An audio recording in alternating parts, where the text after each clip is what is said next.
Good morning everyone. This is class 8 science and today we are starting our chapter 2, that is microorganism friend and foe. So students, what is the meaning of microorganism? Micro means very small. So what is the meaning of microorganism? We can say that there are a large number of living organisms around us. We can see most of the living organism with the naked eyes. There are a large of other organisms which are so small that it is not possible to see them with the naked eyes. They can be observed only with the help of microorganism. So the living organism which cannot be seen with the naked eye and can only be observed through a microscope are called microorganism or microbes. So you have seen several kind of plants and animals. However, there are other living organisms around us which we normally cannot see. So these are called microorganism or microbes. For example, you might have observed that during the rainy season, most bread gets spoiled and its surface gets covered with the grayish white patches. Observe these patches through a magnifying glass. You will see tiny black rounded structures. So do you know what these structures are and where do they come from? So students, they are microorganisms which cannot be seen with the naked eye, can be only observed through a microscope, are called microorganism or microbes. And microorganism may be unicellular. Unicellular means single celled, that means their body is made up of only single cell, or multicellular. Multi means many, so if their body is made up of many cells, then they are known as multicellular. So microorganism may be unicellular or multicellular. And the first scientist to describe microorganism was Anton von Leeuwenhoek. In 1674, he observed living cells for the first time with the help of his microscope. So students, in your textbook, one activity is given that how can we observe the microorganisms. So according to this activity, collect some moist soil from the field and in a beaker and add water to it. After the soil particle have settled down, observe a drop of water from the beaker under a microscope. What do you see? You will see that a large number of minute organisms floating in a water or moving on in the water. And take a few drop of water from the pond, spread on a glass slide and observe through a microscope. You will see that the tiny part, we can say tiny organism or minute organism floating on the water. So in the pond water or a soil, both are contain a large number of microorganisms. These observations show that water and soil are full of tiny organisms, though not all of them fall into category of microbe. These microorganisms or microbes are so small in size that they cannot be seen with the unaided eye. Some of these, such as fungus that grow on bread, can be seen with a magnifying glass. Other cannot be seen without the help of a microscope. That is why these are called microorganism or microbes. So students, microorganisms are found in a four major group. These groups are bacteria, fungi, protozoa and some algae. Some of these common microorganisms are shown in figure 2.1 and 2.4. As you can see in this figure, in figure 2.1, picture of bacteria is given, that is a rod shaped bacteria, and we can say comma shaped bacteria. So according to their shape they are categorized. Then in figure 2.2 you can see picture of algae, that is Chlamydomonas and Spirogyra. And in figure 2.3 protozoa, protozoa is a another kingdom of microorganism that include amoeba and paramecium. Then in fungi, example of fungi are bread mold, penicillium and aspergillus. And the picture of virus is given in figure 2.5. Virus is not including in the these four major group. So the first major group is bacteria, then fungi, protozoa and algae. And viruses are also microscopic, but are different from other microorganisms. So they however reproduce only inside the cells of the host organism, which may be a bacterium, plant or animal. So virus means poisonous liquid. So virus are also smallest in the size, but they can only be studied under electron microscope, and they do not have any of the substance present in a cell. So they only contain a small nuclear material wrapped in a protein coat. So virus cannot grow and reproduce on their own. This indicate they are non-living. So when they enter a living cell, they use the energy of the living cell to reproduce, and after reproduction of many viruses, the host cell dies and bursts. So the virus spread and invade the other cells. So viruses are said to be a connecting link between living things and non-living things. And some example of viruses are influenza virus, HIV virus, okay, polio virus. These are the example of virus. Now what about bacteria?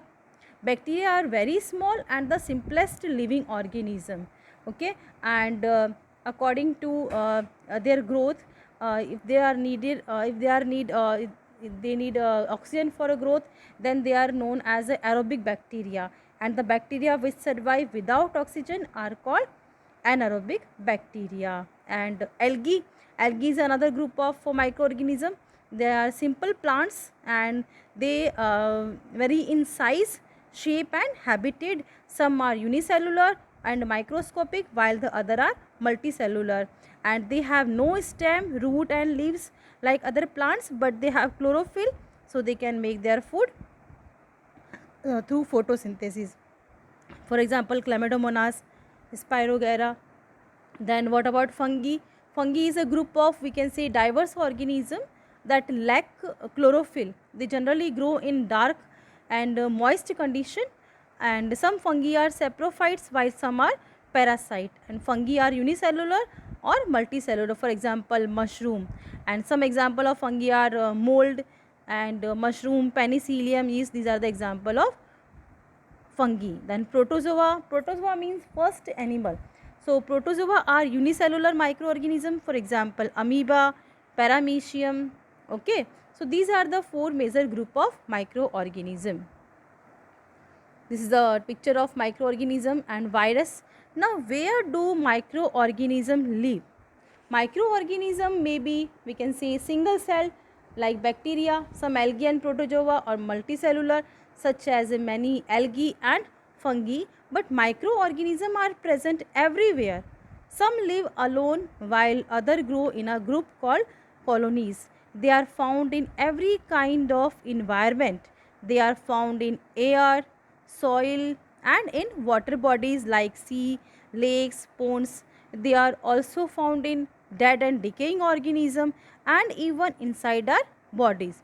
So they can exist in extreme condition of temperature like drought, in hot water springs, in desert, polar region and marshy land. So they survive in extreme environmental conditions by forming a hard outer covering called cyst. So we can say that microorganisms are present everywhere. They are also found in inside the bodies of animal including humans, and some microorganisms grow on other microorganisms while other exist freely. Now microorganisms and us. Microorganisms play an important role in our lives. Some of them are beneficial in many ways, whereas some other are harmful and cause disease. So let us study about them in detail. First, friendly microorganism, that means beneficial microorganism. Microorganisms are used for various purposes. They are used in preparation of curd, bread and cake.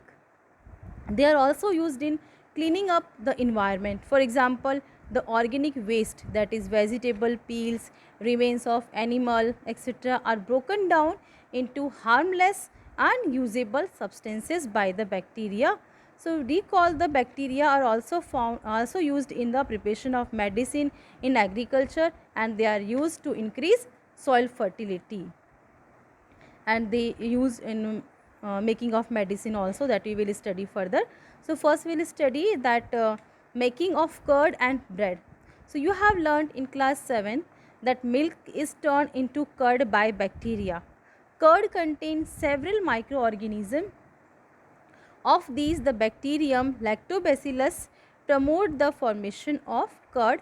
It multiplies in a milk and convert it into curd. So bacteria are also involved in the making of cheese, pickles and many other food items. An important ingredient of rava, suji, idlis and bhatura is curd. Can you guess why? Bacteria and yeast are also helpful for fermentation of rice, idlis and dosa batter. So students, here one activity is given to observe that the increase in the volume of dough during the fermentation of sugar present in dough by yeast cell. So we can say that yeast cells are used in baking industries for making bread, pastries and cake. For baking bread, yeast along with a little sugar is mixed with the flour to make dough. So the dough is kept in warm place. The yeast uses sugar present in the dough as food, and during the breakdown of sugar, carbon dioxide and alcohol are formed. This process is called fermentation. So according to this activity, what we have to do, we have to take half kg flour, sugar and yeast powder, then warm water. Now we'll take a flour and add 2 tablespoons of sugar and mix with warm water. Add a tablespoon of yeast powder and need to make a soft dough. Put the soft dough in a container and leave it at warm place for 2-3 hours or more. Then we will observe that there is an increase in the volume of dough. The dough rises and look fluffy. Why? Because yeast breaks sugar to produce carbon dioxide gas, which increase the volume of dough. So we can say that yeast powder is using in a fermentation. Now commercial use of microorganism. Microorganisms are used for the large scale in production of alcohol, wine and acetic acid, that is known as a vinegar. Yeast is used for commercial production of alcohol and wine. For this purpose, yeast is grown on natural sugar present in grain like barley, wheat, rice, crushed fruit juice, etc. One more activity is given. According to this, we have to take 500 ml beaker filled up to 3/4 with water. Now dissolve 2-3 teaspoon sugar and add half teaspoonful yeast powder in it.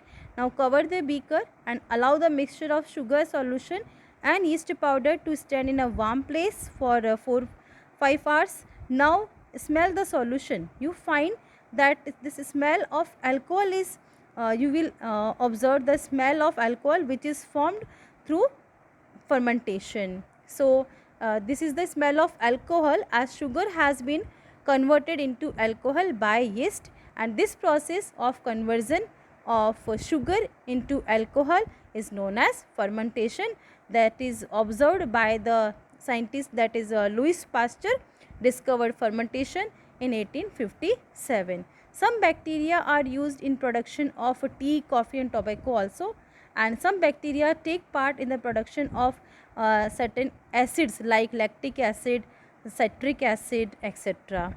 Now medicinal use of microorganism. Some of medicinal use of microorganism are like production of antibiotics. When we fall ill, the doctor gives us some antibiotic tablets, capsules or injection. What are antibiotics? How are they produced?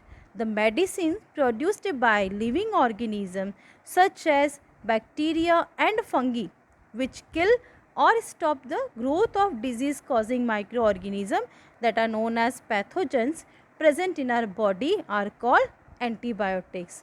And these days a number of antibiotics are being produced from bacteria and fungi. For example, streptomycin, tetracycline and erythromycin are some of the antibiotics or commonly known antibiotics which are made from fungi and bacteria. And in 1929, Alexander Fleming was working on a culture of disease causing bacteria. Suddenly he found the spore of a little green mold in one of his culture plate. He observed that the presence of mold prevented the growth of bacteria. In fact, It also killed many of these bacteria. So from this, the mold penicillin was prepared. So we can say that Sir Alexander Fleming discovered penicillin drug, which is an effective antibiotic. But before taking antibiotics, we should follow some precautions. So precautions to be taken while using antibiotics are like that: antibiotics should be taken only on the advice of a qualified doctor, and we must complete the entire course of antibiotics prescribed by the doctor. This completely destroyed the disease causing microorganism in our body. We may fall ill again if we do not complete the course, and we should not take antibiotics when not needed or in wrong dose, because it may makes the uh, antibiotic drug less effective when we might really need it in a future. So antibiotics taken unnecessarily may kill the beneficial bacteria in the body. So antibiotics should not be taken when we are suffering from cold and flu caused by virus. This is because antibiotics are not effective against disease caused by virus. So this is all about the antibiotics. Now we will study about the production of vaccine. What is the meaning of vaccine? When a disease carrying microbes enter our body, the body produces antibiotics to fight the invader. The body also remember how to fight the microbes if it enter again, and if dead or weakened microbes are introduced into healthy body, the body fights and kills the invading bacteria by producing suitable antibiotics. The antibodies remain in the body when and we are protected from the disease causing microbes forever. This is how vaccine works. So what is vaccine? We can say that a vaccine provide the immunity against a particular disease, and the ability of one's body to resist a disease is known as immunity, and immunity against a particular disease can be developed by a technique called vaccination. So when a small dose of dead and weakened disease causing microbes used to stimulate immune response in the body is called vaccine. When a vaccine is introduced in the body of a healthy person, it acts like antigen, and the body of the person produces antibodies against these introduced microbes. These antibodies remain in the body and protect against future infection of the same microbes. Some disease including, we can say, cholera, tuberculosis, smallpox, tetanus, polio, hepatitis B can be prevented by vaccination. And Edward Jenner discovered the vaccine for smallpox in 1798. In your childhood, you must have been injections to protect yourself against several diseases. Can you prepare a list of these diseases? Yes, you can prepare. You may take help from your parents. It is essential to protect all children against these diseases. Necessary vaccines are available in the nearby hospital. You might have seen the advertisement on TV and newspaper regarding protection of children against polio under the Pulse Polio program, and polio drops given to children are actually vaccine. And students, polio disease is also communicable disease that is caused by polio virus, and a worldwide campaign against smallpox has finally led to its eradication from most parts of the world. These days, vaccines are made on large scale from microorganisms to protect humans and other animals from several diseases. So we can say that some microorganisms are useful to us. They are used in making of medicines like bacteria and fungi. So students, that is all about today's class. Thank you and have a nice day.